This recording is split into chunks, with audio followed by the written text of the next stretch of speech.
Makanya yang sudah dikasih duit sama Pak calon-calon itu langsung berjanji, aku berjanji tidak akan memilih dia.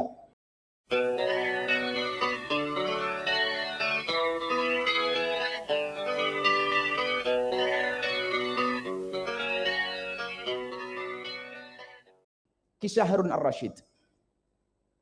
Waktu ziarah baginda Nabi Muhammad, ziarah kubur baginda Nabi. Ada Harun Ar-Rasyid, di situ ada Imam Ali Zainal Abidin ibn Husain ibn Ali bin Abi Thalib.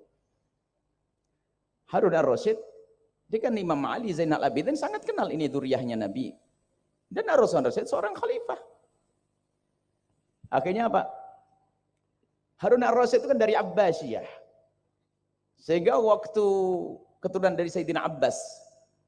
Jadi waktu mengucapkan salam kepada baginda Nabi juga mengucapkan kalimat yang indah, merajuk, bermanja-manja dengan Nabi karena nasabnya hak. Karena tidak ada nasab sebaik nasab Nabi. Nasab kepada paman Nabi paling bagus. Akhirnya mengucapkan assalamualaikum ya Rasulullah, ana ibnu ammika qad jaa. Salam sejahtera untukmu ya Rasulullah. Aku cucu daripada pamanmu Abbas telah datang kepadamu ya Rasulullah. Itu bermanja-manja yang normal, wajar. Dan pengikutnya juga senang melihat kejadian seperti itu. Karena apa? Pemimpinnya adalah sambung dengan Nabi Muhammad melalui pamannya namanya Abbas. Senang dan bangga semuanya. Di pojok sana ada seorang yang sangat berwibawa. Yang mencium hajar aswad, orang pada minggir semuanya. Yaitu Sayyidina Imam Ali Zainal Abidin. Waktu di kubur Nabi, Sayyidina Imam Ali Zainal Abidin mengucapkan salam dengan suara lantang. Sama bermanja-manja dengan baginda Nabi. Ya assalamualaikum ya Rasulullah. Salam sejahtera untukmu ya Rasulullah. Ha ana ibnuka qad jaa. Aku cucu, aku anakmu telah tiba. Lebih dekat lagi ini. Tadi anak paman, ini anakmu. Harun Ar-Rasyid melihat sanjungan itu juga tersenyum senang. Masya Allah, ini memang benar cucu Rasulullah. Tak tahunya di belakang ada yang ngomong, Khalifah, ada maksud itu. Maksudmu apa?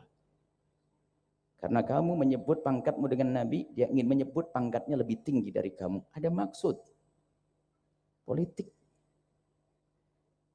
Akhirnya dalam riwayat seketika itu Harun Ar-Rasyid terpedaya. Sehingga apa? Imam Ali mau dihukum, mau ditangkap. Cuman Allah memberikan kesadaran kepada Harun Ar-Rasyid setelah itu sadar bahwasanya yang dilakukan itu salah. Jadi Imam Ali Zainal Abidin ditangkap. Karena dia menjadi rival, seolah-olah ingin merebut tentang kekuasaannya, disingkirkan.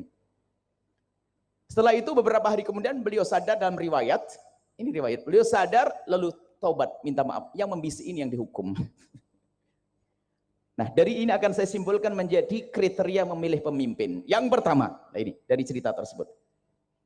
Dari kisah yang kedua ini, biarpun orangnya baik,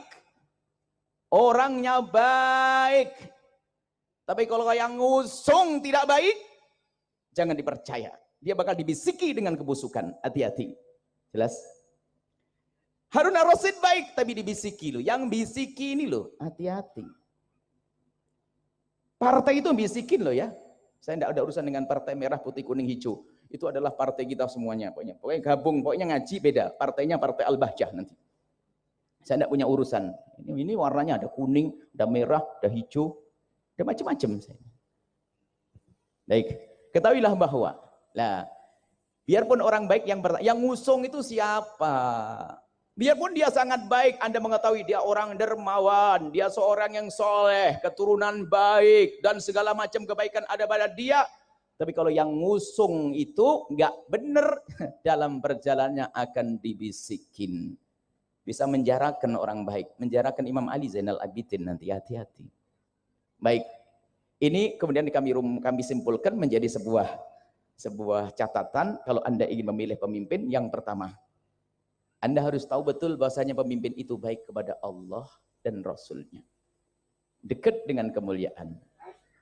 Sholatnya aja nggak pernah tahu. Gimana Anda milih amanat di hadapan Allah? Anda berani ngangkat dia, tidak tahu sholatnya dia, tidak tahu bagaimana urusan dengan Allah, Anda akan masuk neraka terlebih dahulu dengan dia. Hati-hati. Anda tahu sholatnya enggak? Tahu sujudnya enggak? Kebaikannya seperti apa? Apalagi Anda sudah mengerti dia banyak melakukan kemungkaran misalnya. Lah kok masih Anda pilih? Wal, berarti Anda telah daftar. Ya Allah, masukkan saya ke neraka sebelum Pak Bupati atau Pak Wali Kota. Hati-hati. Majelis Al-Bahjah itu aman.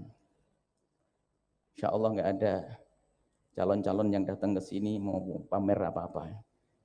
Karena dijaga insya Allah oleh Allah. Ya. Baik, yang pertama adalah Anda harus tahu dia itu baik kepada Allah. Kemudian yang kedua, dia harus baik dengan sesama manusia. Nggak cukup orang ahli sujud.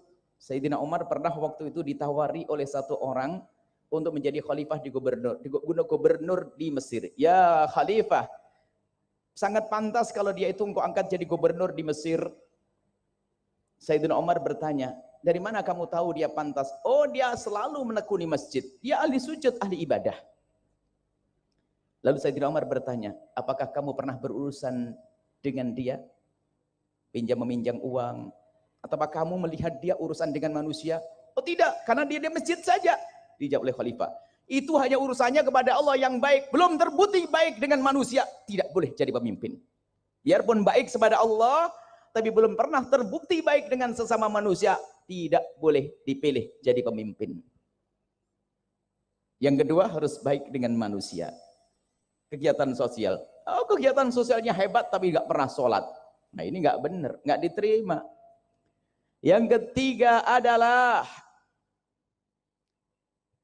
siapa yang ngusungnya. Biarpun dia baik kepada Allah, baik kepada manusia, siapa yang ngusung dia. Organisasi apa, partai apa, kelompok ahli sujud atau enggak. Amanah di hadapan Allah, Anda jangan main-main. Wah dia wali ya bisa terbang di awang-awang. Tapi kalau yang ngusung adalah tidak benar, bakal tidak benar. Jangan dipilih. Sederhana ya. Yang ngusung siapa? Yang bawa siapa? Tapi ada orang baik tapi diusung orang yang tidak baik. Kejeblos dia itu. Niatnya sudah enggak benar nanti. Hanya pengen kayak jadi Nabi aja ditawari nggak mau kan? Dia nggak ingat kalau Nabi ditawari kayak apapun nggak mau kalau dengan cara yang tidak baik. Harus benar caranya, ingin menuju kepada kemuliaan. Jadi yang ketiga adalah yang ngusung itu yang bakal membisiki dia harus kelompok baik, organisasi baik, partai yang baik, partai yang mengenalkan kepada Allah. Yang keempat, di saat Anda memilih, lepaskan kepentingan pribadimu. Pribadi di situ adalah termasuk urusan kepentingan bisnismu, pondokmu. Nah, pondok bermasalah gara-gara dijanjiin mau dibangun saja langsung milih dia, milih syaitonir rajim, masuk neraka itu kiai. Dijanjikan pondok enggak terlepas. Saya memilih dia karena kriteria, bukan karena aku dijanjikan dibangunkan pondok. Alhamdulillah Abah Huda man insyaallah. Abah Huda mana? Abah Huda mana sih? Abah Huda enggak kelihatan. Kiainya sembunyi nih, kiainya ngerangkep kok. Sak cawe-cawe, sak masai barang itu. Aman. Jadi lihat.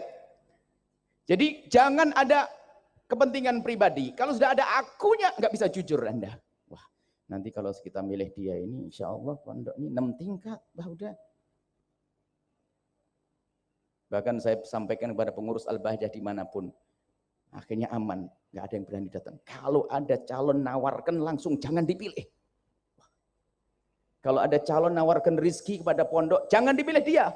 Alhamdulillah aman gara-gara saya ngomong gitu. Sehingga tidak tergoda hatiku dan hatimu. Nah, ini goda bingung betul kalau ada yang nawar-nawari. Sudahlah kalau nyalonkan bupati jangan nawarkan ke pondok ya. Ora PTN. Istahlah. Paham dah? Jadi maka ini, kalau sudah yang kita pikirkan kepentingan ada hubungan dengan pondok itu kelihatannya untuk Allah, bisa untuk kesombongan loh ya. Pondok besar, muridnya banyak, jamaah banyak, itu ada setannya juga, hati-hati. Bahkan yang paling mahal itu adalah Nabi, yang urusan dengan Nabi bisa dijual itu nanti. Jelas? Jadi kalau Anda ingin memilih waktu itu, bukan karena Anda diberi duit sama dia, bukan Anda dijanjikan bisnis dengannya, bukan Anda dijanjikan bangun pondok. Makanya yang sudah dikasih duit sama Pak calon-calon itu langsung berjanji, aku berjanji tidak akan memilih dia. Paham? Sudah, pokoknya yang ngasih. Aman ini, rumus ini paling disenangi oleh calon bupati omongan saya ini. Sama wali kota. Paling senang omongan saya yang terakhir ini. Pokoknya yang ngasih duit jangan dipilih. Wah, gimana ini Bu ya ini sama. Bagus, bagus. Nah, yang keempat, yang berapa? Yang kelima, mengadulah kepada Allah dengan memohon istikharah.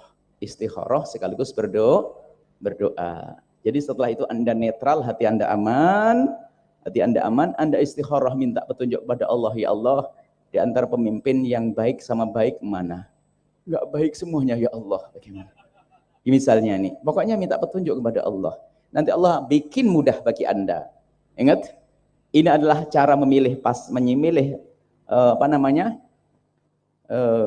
calon. Baik.